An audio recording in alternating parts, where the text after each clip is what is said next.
Dobar dan, ovo je Veseli četvrtak na Radiju 3. Veseli četvrtak je najveći domaći izdavač stripova. Dušan je glavni i odgovorni urednik Veselog četvrtka. Dule, kako je? Evo, nije loše, kako kod tebe? Evo, dobro, malo vodimo program, malo popularišemo strip, malo ga vraćamo tamo gde i pripada, tamo gde i treba da bude. Šta radi vaša ekipa iz Veselog četvrtka? Evo, ništa tu, malo Zagor, malo Marti, malo Dion.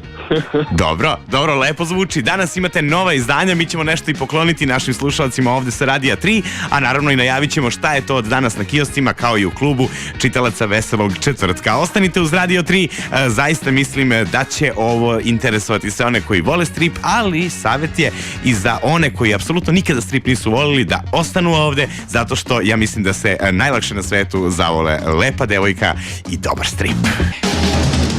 Dobar dan, ovo je Veseli četvrtak na Radiju 3. Svakog četvrtka pa i ovog Veseli četvrtak izbacuje nove stripove. Dušan je glavni i odgovorni urednik Veselog četvrtka, pa šta nam to, Dule, stiže danas? Danas na sve stripove stiže 39. broj naše edicije koja se zove Dylan Dog Superbook. I ono što je zanimljivo u vezi s njom je činjenica da od ovog broja ta edicija se, kako to da kažemo, ugojila. To jest uvećao se broj strana na kojima će svaki broj od sada stizati pred čitaoce. Konkretno do sada prethodnih 30 i kusur brojeva su bili u rasponu od 130 do 160.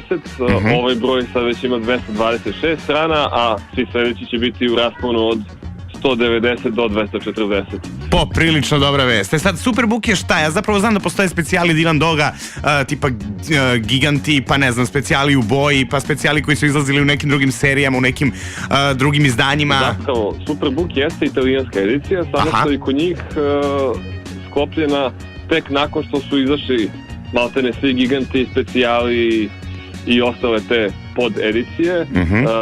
Italijani su mislili tu ediciju kao riznicu svih priča Dylanovih koji nisu objavljene u okviru redovne edicije. Aha, sad mi reci, Giganti su nešto izlazili, mislim da je System Comics to izdavao kod nas, međutim to je nešto puklo. Da li će svi Giganti biti u Superbooku pre ili kasnije? Mi ćemo sve te epizode, deo njih smo već objavili, znači na ovom manjem, uobičajenom za Dylana formatu. Odlično. Sad, osim ovog Dylana Superbooka, šta je još što danas izlazi štampi i dolazi na kioske?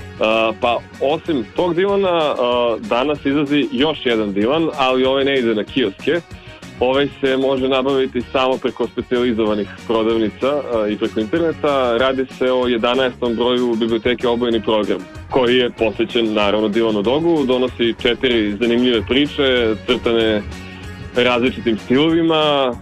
Jako je zanimljivo čitati ovu ediciju zbog toga što se pre svega radi o eksperimentisanju sa samim Dylanom. Odlično, sviđa mi se ovo kako deluje, stvarno baš deluje zanimljivo.